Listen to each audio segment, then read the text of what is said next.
started in a minute, and thanks all for being here. I apologize. I was in court. The judge kept me a long time in court, more than I expected. So. Thank you so much. We are so excited to have Mr. Brian Smith. He is a attorney and a real estate litigator, so there's a lot to learn whenever he comes and speaks and provides a seminar. So I will pass it over to Brian and we will get started. Thank you very much, everybody.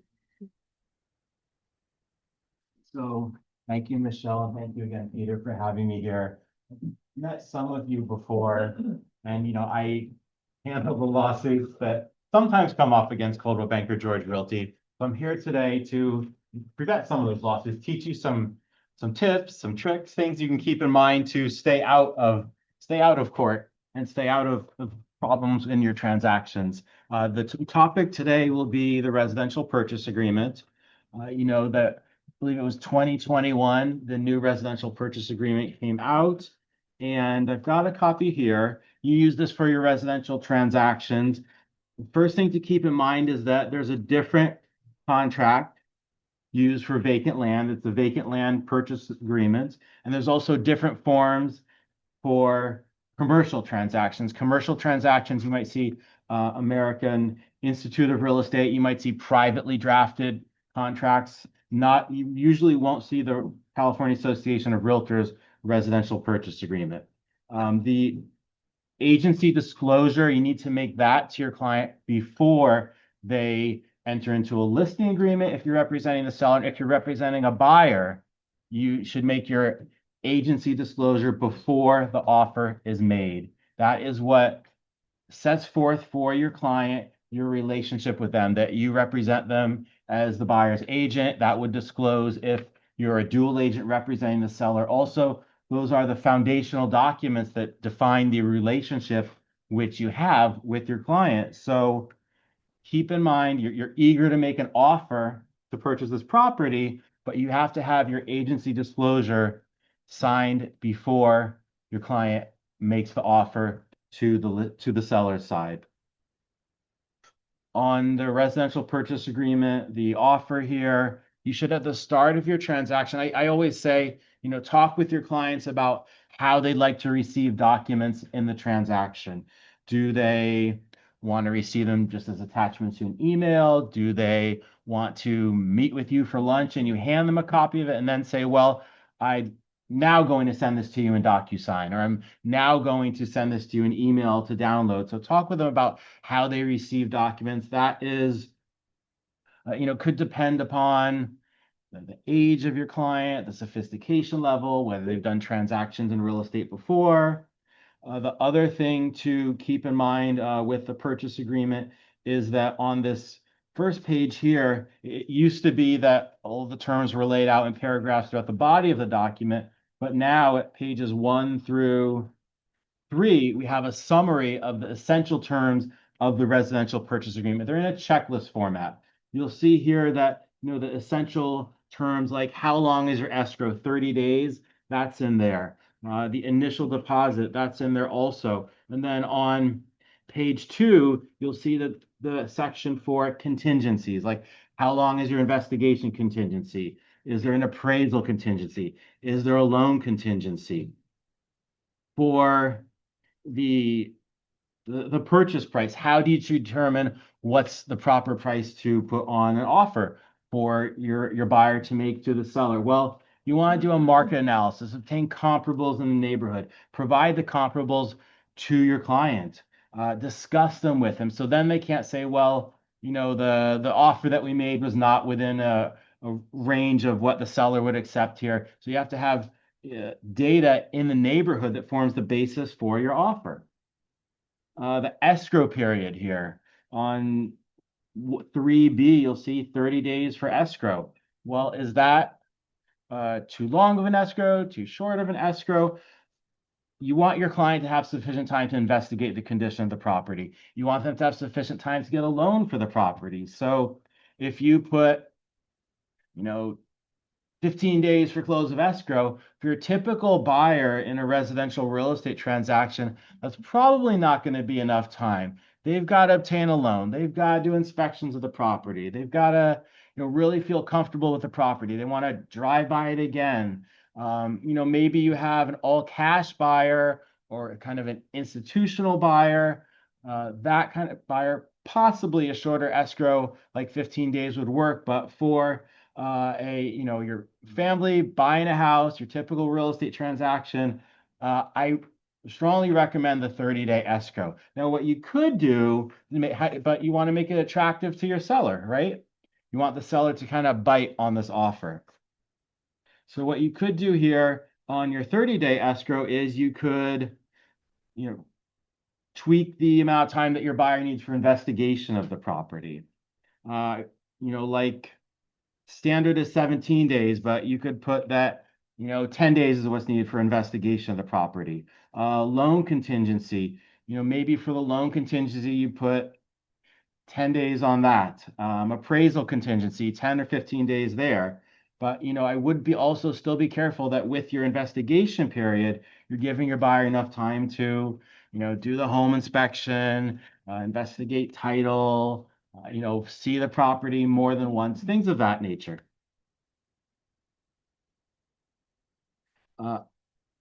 How long should you allow your seller to respond to your offer? Well, I say the typical time period is 3 days for a seller to respond to an offer. Does the seller really need 3 days to respond to the offer? You could make the offer requiring a shorter time period to respond. On the deposit here, you want to be aware that 3% is the standard for an initial deposit. If a seller asks for more, that's a red flag. So if your seller is saying, I need, 10% for a deposit, that's a red flag for you that this may be a seller who you really don't want to deal with here. Within 3 business days, that's another, standard time period for the buyer to put the deposit into escrow. So the deposit is also a form of liquidated damages. That's in the residential purchase agreement under paragraph 5 and under paragraph 29. So what happens if your buyer decides they want to cancel the transaction? Like they find something that in an inspection report and they want to cancel based on what's within their inspection report. Well, if they're within their contingency period, then they can cancel the purchase agreement and they can lawfully cancel and get their deposit back. But, what if there's something that isn't so clear cut, like you're in your contingency period and your buyer then, later on after the contingency period ends, your buyer at that point won't close escrow for some reason. Maybe, there's something new they learned about the property. They decide they just don't want it. At that point, the seller would have a claim for breach of the residential purchase agreement against the buyer. In that situation, the seller would serve a notice to perform upon the buyer, giving them a time to perform. If the buyer doesn't perform in that circumstance, then there's a demand for mediation. So, but what kind of damages can the seller get from the buyer? Well, the deposit made into escrow is liquidated damages. That is what typically goes to the buyer as a form of already ascertained and determined damages. It's that those liquidated damages, what is in escrow. When it's in escrow, you need the seller and the buyer to approve or sign off on release of funds from escrow. Escrow is a neutral party. So if your buyer says, I want my money back, but the seller won't sign that release of funds from escrow, that is this kind of situation that could go into a lawyer situation, legal claims. And the way to understand this is that you need to give a notice to buyer to perform. You need to give a notice to seller to perform. You need to use those forms so that the other side has an opportunity to kind of cure the possible breach of the agreement without it going into a mediation or possibly a lawsuit. Paragraph 5C of the purchase agreement, that deals with loans. My recommendation here is that refer your buyer to a mortgage broker. You want to be careful about what I call staying in your lane, giving your buyer advice about whether they qualify for a loan. That's not a good practice. You could say, well, based on your income, you may qualify for a loan, but I really want you to confirm this with our loan broker here. Have your buyer begin the qualification process before they make the offer.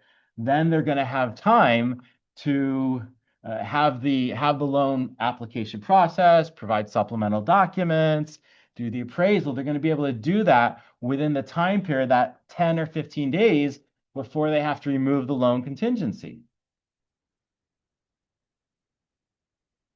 Another important thing here is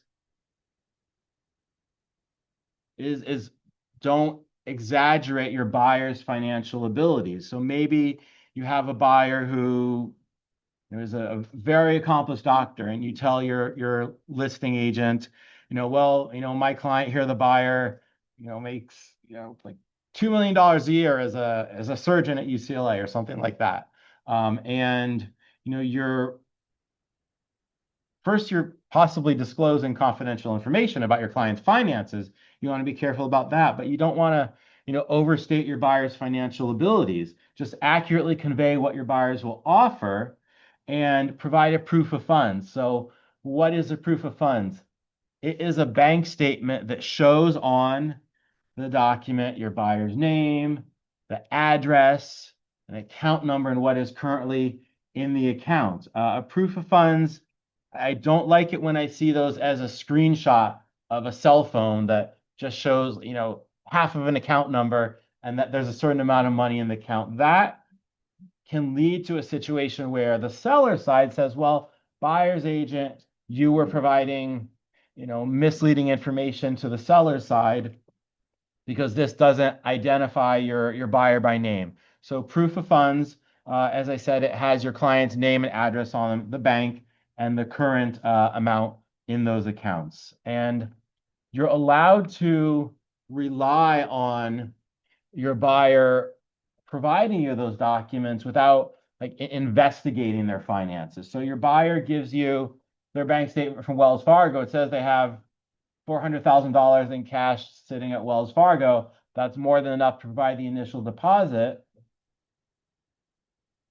You're allowed to reasonably rely on what your buyer tells you about their finances. You're not, the standard of care for you as the real estate agent does not require you to contact their bank or, ask for even more documents than their bank statements. You're not in that position where you have to investigate your buyer's finances. So the listing agent says to you, well, I see your proof of funds here. Did you talk with Wells Fargo to confirm that this money is actually in the bank? Well, if you receive a proof of funds that on its face, looks legitimate to you, you're not required to, go contact the bank and say, is this really what my buyer has in the bank account? Contingencies under the purchase agreement, that is in here at page 2 of your residential purchase agreement. It's under 3L. And again, here, what do you want to review as the buyer side and as the buyer's agent? Of course, you want to review the transfer disclosure statement, review the seller property questionnaire, review a preliminary title report, review the, other reports like by the chimney report, maybe a geologist report if you're in the hillsides, a structural engineer's report, those kind of things. So leave enough time in your contingency period for your buyer to conduct those investigations. And that means receiving the report, reviewing it, discussing it with you, and discussing it, with, you want to discuss it with the listing agent. Maybe your buyer wants to review documents on the city's website. Maybe the home inspection report causes your buyer to say, well, I really do want to know more about why there's those cracks in the garage floor, those cracks in the bedroom floor. I do want to have, in addition to the home inspector, I want to have my general contractor look at the property. I want to have my structural engineer look at the property. So that's not going to take place in 5 days or 7 days. That's something where you're going to need 10 to 15 days to conduct your inspection of the property. So you want your contingency periods to be attractive to the seller so they know you're serious about buying. You can close in a reasonably prompt period of time, but you also really want to leave enough time for your buyer to have time to be able to investigate. And then this raises another interesting question is being clear on when your contingency period starts. So your residential purchase agreement in a transaction like this, it says, say 15 days after acceptance. After acceptance is what's on the form. Now I had a case where the seller was a pretty valuable property. The seller had an attorney working with the listing agent, and in that case, the seller and their attorney said, "Well, it has to be upon the excuse me, it was the buyer. The buyer and his attorney said it has to be upon seller providing certain documents. It has to be upon seller providing the TDS, the SPQ. It has to be upon providing architectural renderings, preliminary title report, and all documents related to the condition and use of the property during the time of your ownership." So in that situation, the problem became, so when does the contingency period actually start? What documents constitute all documents related to the history of the property? Is it, is it plumbing invoices? Is it electrical invoices? Is it, all building permits? Is it architectural plans from a remodel 15 years ago? So you want to have your time period for when your contingency starts be clear. That in that case, it resulted in a lawsuit because it wasn't clear to the buyer and the seller what actually triggered the contingency period. So again, I would stick with what's in the residential purchase agreement on the CAR form. So 10 days, 15 days after acceptance of the offer.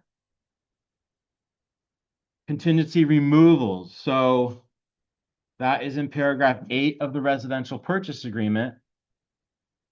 And in that situation, important thing to know is that there's a time period in the contract for removal of the contingency and a conversation, a text, an email that does not remove the contingency. There's a contingency removal form. It's a CAR form.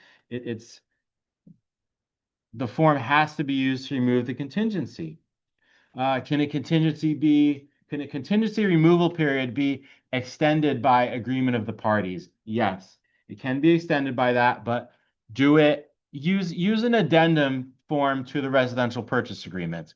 So using an addendum form, put on there that investigation contingency is extended to, March, whatever date, or 15 days rather than 10 days. Put in there that the contingency period is extended to a date specific. I'd say use the addendum form to the residential purchase agreement. You could use an email, but definitely have it in writing, and it's better to use one of the forms to specify an extension of the contingency period. So cancellation of the purchase agreement. Well, why would a seller want to cancel the purchase agreement? A seller would want to cancel the purchase agreement because maybe the buyer doesn't put the earnest money deposit into escrow quick enough within that 3 days. Maybe the buyer doesn't remove contingencies timely. Why would a buyer want to cancel the purchase agreement because the seller didn't perform? Well, it could be that the seller doesn't provide disclosures timely. It could be that the seller doesn't provide sufficient access to the property. Maybe it could be that you review the title report and you see that the person who actually signed as the trustee of the trust wasn't the person with authority to sign for the trust. He wasn't a trustee. It's not someone who had authority to, to represent the seller side in the transaction.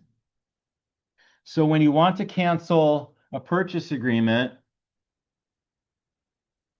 Can you send an email or a text message saying we're canceling the purchase agreement? Again, use your forms. That's an essential concept to keep in mind in these residential sales in California using CAR forms. Use your forms. If you're the seller, give a notice to buyer to perform. They have 2 days to perform. Cancellation is not proper without first giving the notice to buyer to perform. So maybe your buyer did not, the buyer keeps saying, I need another week to get my loan. You give an extension once graciously. Then they say, I still need another 5 days to get my loan. Okay, I have to submit more documents to Wells Fargo.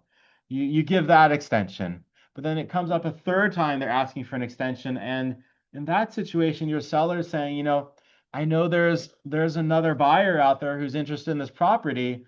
I I just don't want to lose the sale of my house because you need more time to get your loan. In that situation, so your seller gives the buyer notice to perform. The buyer gives a seller a notice the seller to perform. So a buyer does have flexibility in canceling these contracts, and that's because paragraph 8 of the residential purchase agreement, that document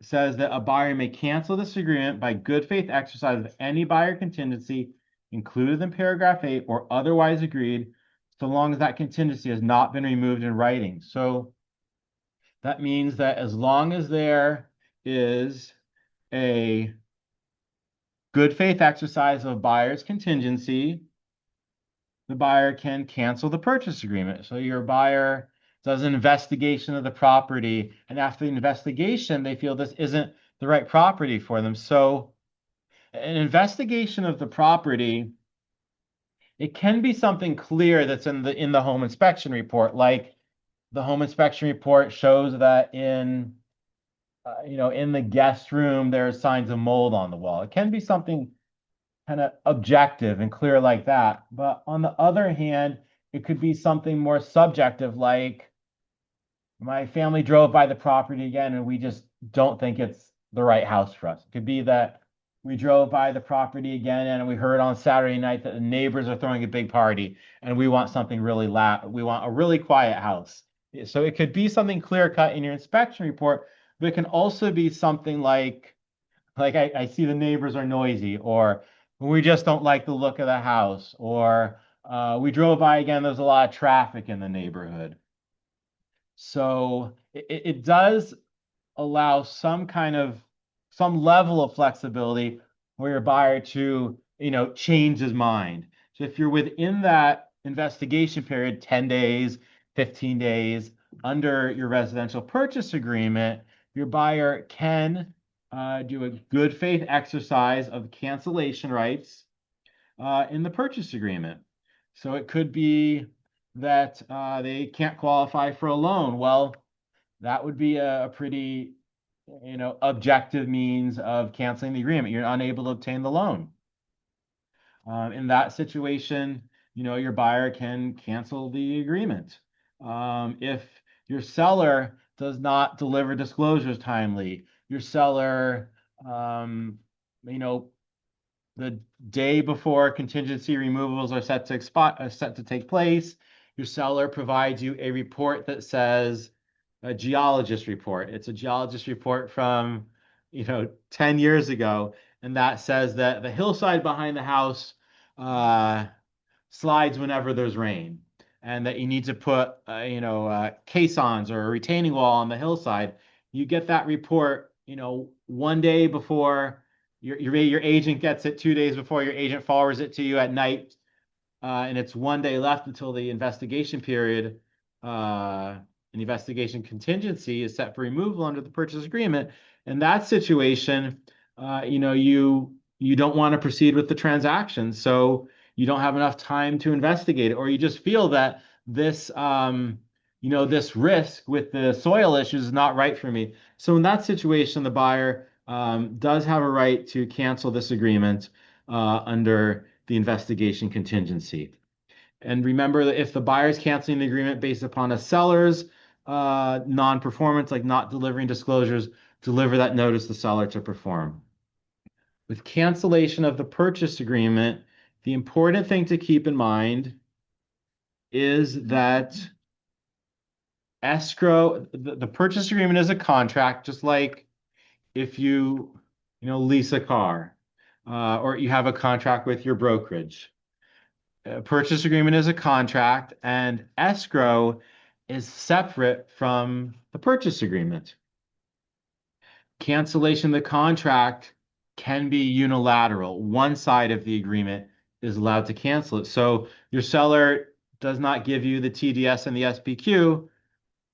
Buyer side gives a notice to seller to perform.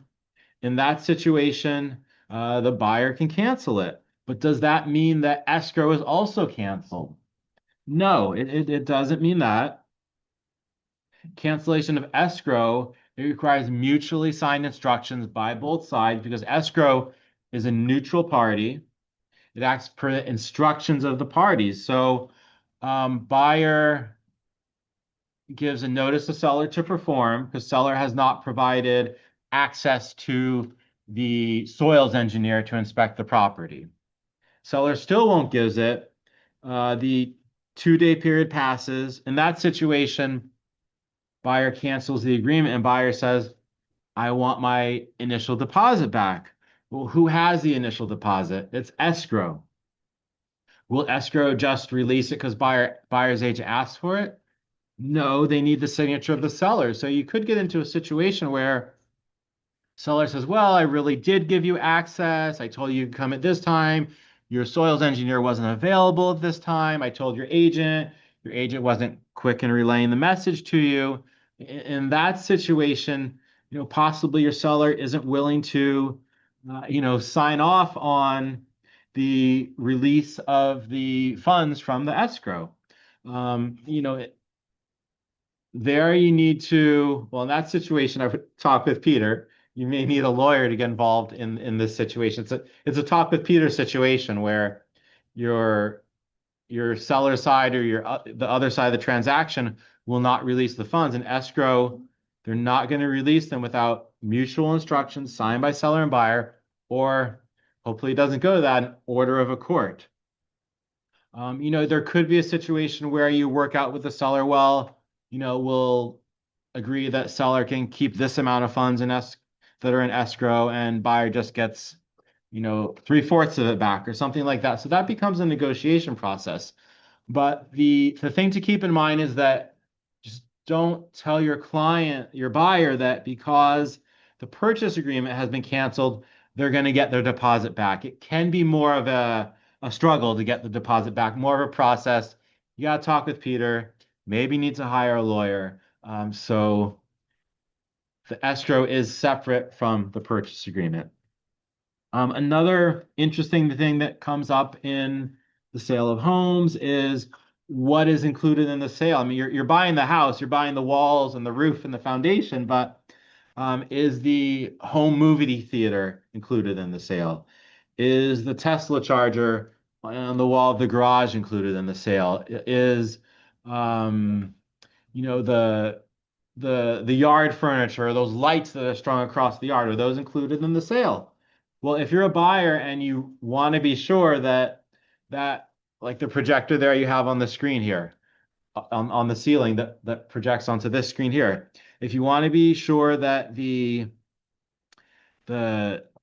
fancy projector is in the home movie theaters included in the sale, there is a box to check on the form. It is paragraph 9 of the residential purchase agreement at page 3. I've got some extra copies of the residential purchase agreement here, which I didn't get a chance to pass out to you all, but I'll put these on the table if anybody wants an RPA to take a look at to kind of correlate with the outline that I've given you. Please feel free to take those. The verification of property condition, that also ties into what's included in the sale. Usually it's 5 days before closing. Sometimes an agent will think, do we really need it? no, the property's, it's going to be the same condition it was at the time the offer was accepted. But I recommend always do the verification of the property condition, because one of the key parts of the residential purchase agreement is that the seller is required to maintain the property in the same condition it was at the time the offer was accepted. So if when the offer was accepted, the uh, barbecue pit was in the backyard, a built-in barbecue pit that was in the backyard, but at close of escrow, you can tell there's been a jackhammer. There's a hole in the backyard where that barbecue pit was. I mean, that is a breach of the purchase agreement by the seller, because that's, part of the property. If you, at close of escrow, the nice granite countertop and the kit island in the kitchen has been removed from the kitchen, that is a breach of the purchase agreement by your seller. They have to maintain the property in the same condition it was at the time the offer was accepted. How do you know that? Well, you know it by, you're going to do your home inspection, a diligent buyer and agent, you're probably going to go by the property again. But 5 days before closing, you're going to do that verification of property condition, right? And there's a form that you use with it. It has I don't think I have one here, but it has that space for you to write on there what are the things that you have observed at that 5-day time period before close of escrow. And that is the way that you confirm that the seller has kept the property in the same condition. Another common situation at close of escrow, you're getting close to close. Maybe the seller, has a lot of older items, have lived in the house for 30 some years. Your seller says, I need more time to move out of this property, right? So there is a lease back of the property after sale. There is a residential lease back after sale form. If it's greater than 30 days, if it's less than 30 days, use the seller license to remain in possession. So the amount of the time that the seller wants to stay after determines the form that you use. There's a different form that is used if it exceeds 30 days or if it's less than 30 days. In terms of inspection duties of a buyer's agent, buyer's agent fills out the avid, it's the agent visual inspection disclosure. What is the standard that the buyer's agent is held to? Well, the listing agent also, what is the standard that the real estate agent is held to? It is a reasonably competent and diligent visual inspection of the property. That means you do not have to move a cabinet. You do not have to go into the attic. You don't even have to, open up closet doors. You don't have to, remove the plates from the kitchen cabinet to see if there's some kind of stain in the cabinet. It is a visual inspection. It is a walkthrough of the property. It is not involving like a moisture meter on the wall to see if there's moisture in the wall. It is a reasonably competent and diligent visual inspection of the property. You use your avid form. The avids that I like when I see them, they say that, like living room, nothing noted. The avids that kind of concern me more are the avids where the agent does a description of everything that is in that room. So they write, new wood floor, new French door windows, new paint, new granite countertop.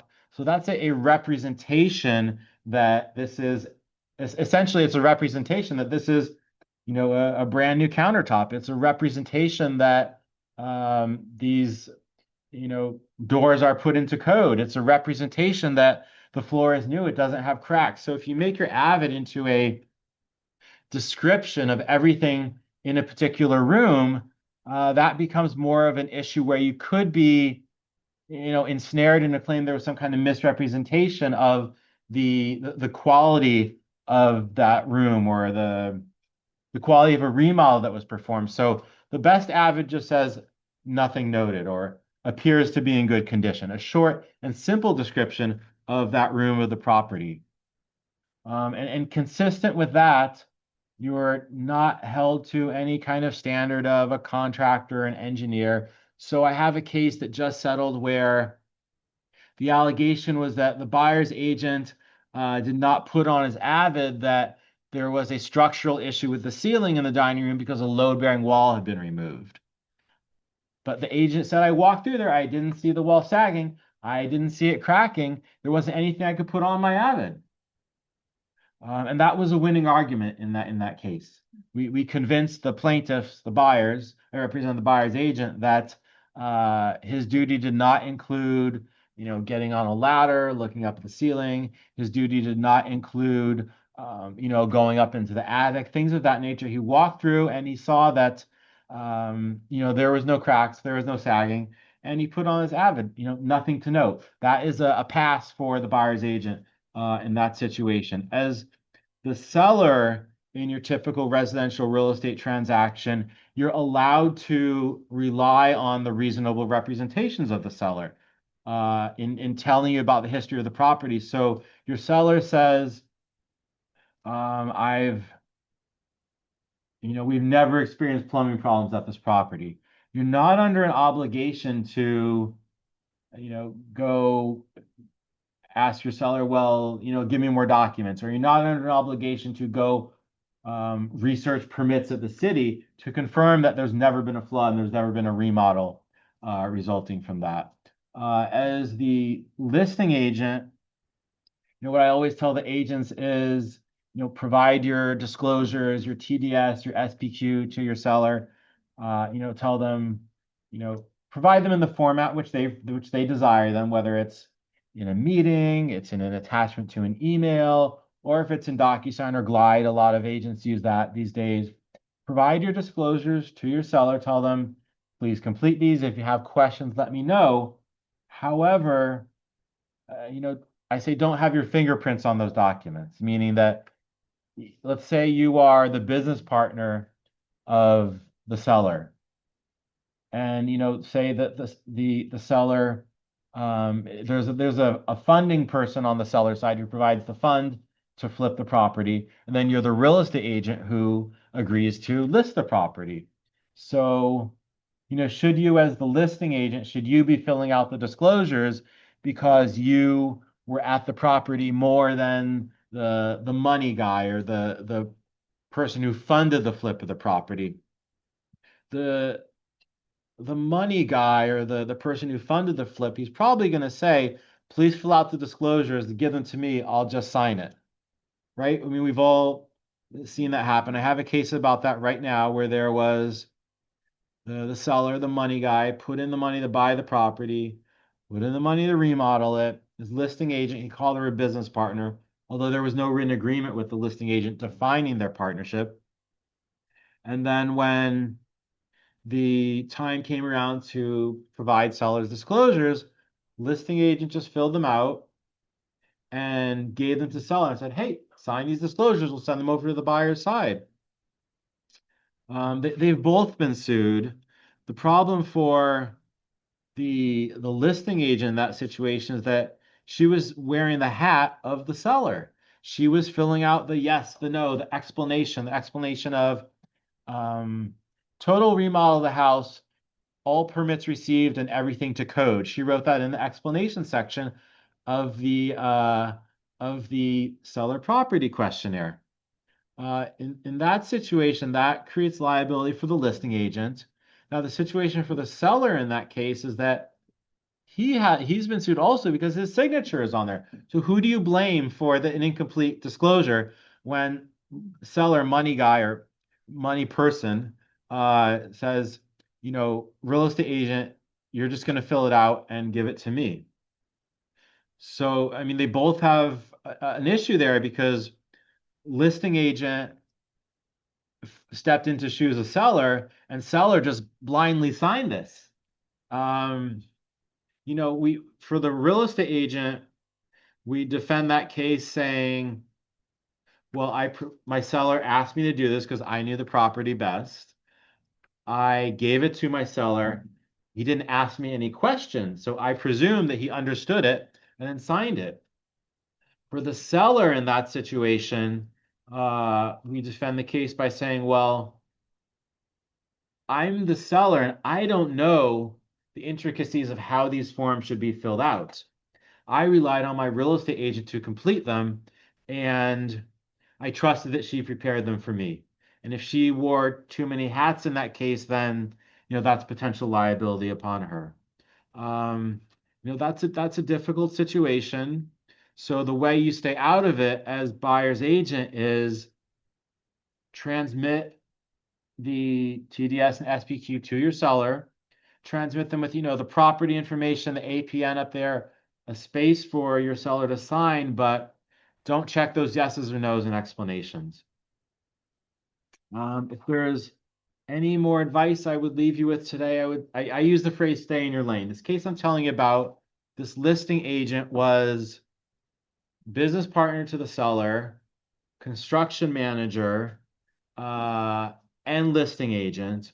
And she told the seller that, well, you just bring in the money, I will manage the remodel of the property, and then I'll list the property and I will get, I'll share that. I won't take commission. I'll split the sale proceeds with you. The house sold for $3 million.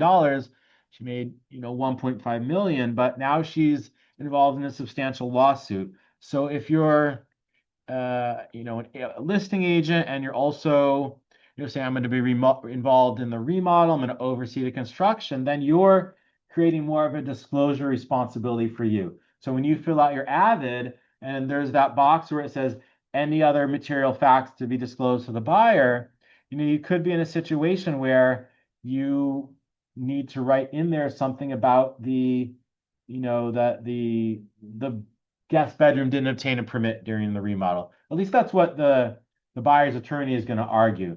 So stay in your lane. The more involved you are in the transaction, the more disclosure responsibilities you're going to have. Use your forms, and keep in mind those key points with use of the forms, like contingency. There's a contingency removal. You can't just cancel by saying an email, I cancel. Use your notice to buyer to perform. Your purchase agreement is separate from escrow. Escrow requires both sides to cancel mutually. I'll happy to take any questions you all might have. Right. Question. If the buyer offers to purchase the property as a John Doe and or SME, does it mean that the seller has to entertain the idea of signing the contract with the SME? Right. Is it an So, obligation for him? I mean, in that situation, it's still a legitimate offer. It's common to do that.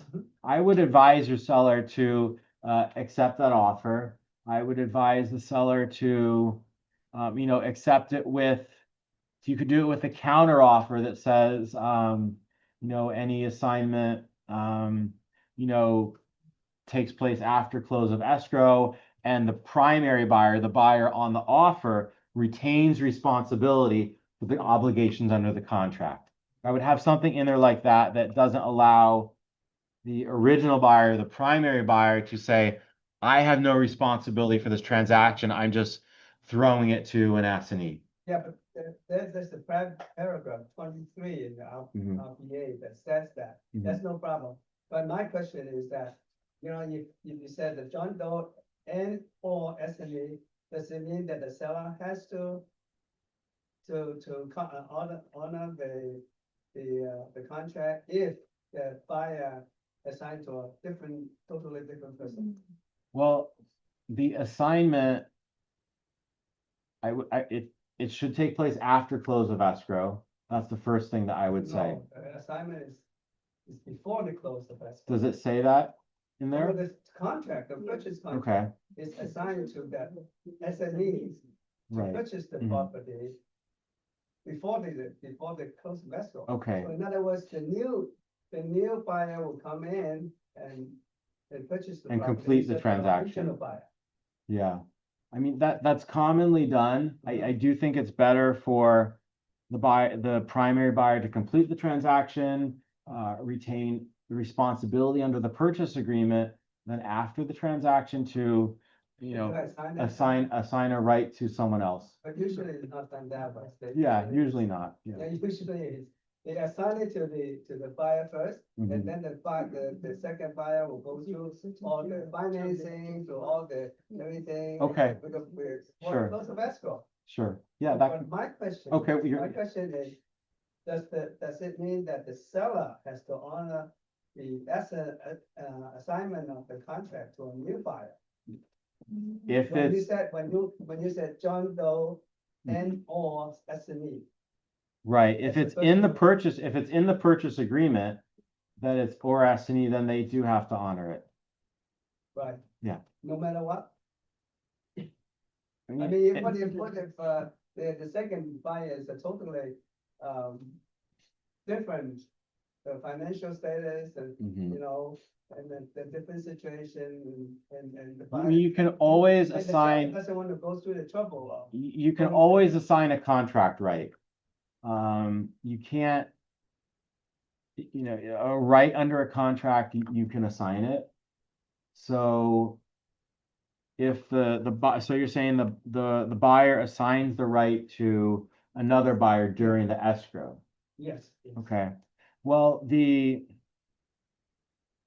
again, I would have something in there that says that, and I believe you said under paragraph 23, but I would have something in an addendum that says, in the event of an assignment, that the seller retains responsibility for performance of the contract. So the buyer. I mean, the buyer, yeah, the buyer. Buyer will Mhm. assume the Right. responsibility, yeah. It says it's all in the, paragraph Right. 23. My 23. question is again, you know, the seller, is the seller obligated to honor the assignment, or they said, oh, well, you know, it has to be reasonable, so I have to Right. know exactly what the other buyer is. And I have the discretion, total discretion of whether I should grant the permission or not. Well, I mean, if the offer is made to buyer or assignee, you're agreeing to that language in the contract.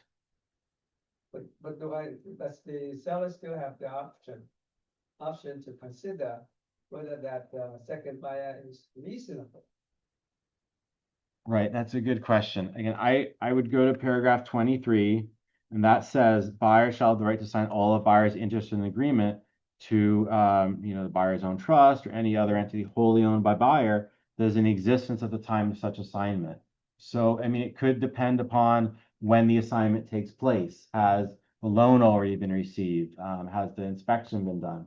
Things like that. But I mean, generally under the contract, I would say that if it says or assignee, that the seller is, you know, required to abide by that. Okay, and the flip side of the coin is that if the original buyer says John Doe without the phrase and or SME, does it mean that the buyer will not have the right to assign to anybody? Right, good question. You know, in that situation, I mean, you would have to kind of, you know, be sure again that I would again have an addendum that says that the original buyer, you know, retains the contractual obligations, that the original buyer has to make the deposit, the original buyer has to fund the transaction, that the assignee only has responsibilities A, B, and C. I would have a contract addendum. I would not just rely on, you know, the standard language of the purchase agreement. When you first offer the purchase the property? Yeah, well, if they, Or when the assignment. when the assignment comes up, that is how I would do it. Yeah, when the assignment comes up, have an addendum to the purchase agreement that lays out original buyer is responsible for this, assignee is responsible for this. Yeah. All right, anything else? Yes. Gives you 17 days to make that assignment, Mhm. you know, so can that be countered out completely? I mean, can the seller just say, I'm not gonna allow that? Yes, yes, a seller could do that in a counter. So a seller could say that, so a seller does a counter offer, seller counter offer one, so the buyer, he could put in there that there shall be no assignment of this contract. Yeah, that's a good point. So if you, yes, that's a great way of dealing with it. If you get an offer that says buyer or assignee, to put in seller's counter offer that there shall be no assignment of this purchase. Or even if they don't say and or assignee because they have the right in the contract, we can just cancel the assignment out, right? Just counter it out completely. They have Yes. 15 days. Yes, you could do that. Yes. That is a good way of dealing with it. Yes. I mean, so Peter's question is more like, well, if you accept that, if you get the RPA that says at the top of it, buyer or, Joe's LLC or assignee, and you accept that, then you're putting yourself in a situation where you would have to deal with an assignee, and then that's where you deal with an addendum laying out the responsibilities. But I like your suggestion there. Yeah. Yeah, hi. And actually Michelle helped me with this transaction. So I had a very hot property. I got like 27 offers on this particular property, and the people that ended up getting the property was not only based on price, but also on the terms. They removed absolutely all contingencies, even inspection contingencies to get the property. Once within escrow, they're like, oh, we want to get an inspection. So Michelle told me, well, the reason why you accepted the offer was because they removed all contingencies. So my question is, how do you handle that? Because if you deny the inspection, they can come back and say, but they removed it already. How do you handle something like that? Because I was a little bit scared of Right. what might happen. Yeah. Okay, so let me understand you. So your buyer accepts the offer, your seller accepts buyer's offer, Yes. and your buyer wants to do inspections within the contingency period, right? But they have removed all contingencies, even inspection In the offer, in the offer. it should never be done. But their agent advised them wrong. So the buyer started calling me, we wanted to do an inspection. Why are you calling? You were me? listing agent, That was yeah? a listing agent. Okay, good. Yes. So, So, yeah, and so they were very upset and angry with the agent. So I went to Michelle and we kept all the emails, everything in the file just in case. But the reason why my seller accepted the offer was because they removed the contingency for Right. inspection. I mean, that's a problem for the buyer's side. I wouldn't write a contract with like that. Sure. Anything else? Any other questions? I can stay some more and talk with any of you. You might need some more advice or some tips or anything. You mentioned the projector and the screen. In this case, the projector is attached. So if there was a sale, it will come with the projector and the screen. Right? Because anything attached or fixed to a wall or to the house. If you really want it, if you really like it and you want to see it there after close of escrow, go to page 3, paragraph 3P of the residential purchase agreement and check the box. There is one for smart home control devices, wall-mounted brackets for video audio equipment. That's one of the boxes. So to do the right thing, it should be there. But if you really want to be sure you'll have it there after close of escrow, go to that section of the purchase agreement. Yeah. One last question. Yes, dear. Right. The unsolicited offer, the provision on the unsolicited offer for some zip codes applies to residential properties, 4 units or less, right? What if Yeah, unsolicited a property owner gets an offer in the mail from a real estate agent.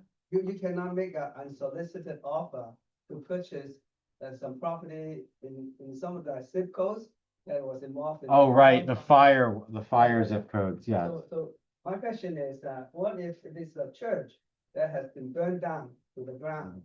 And would it be considered a residential or commercial?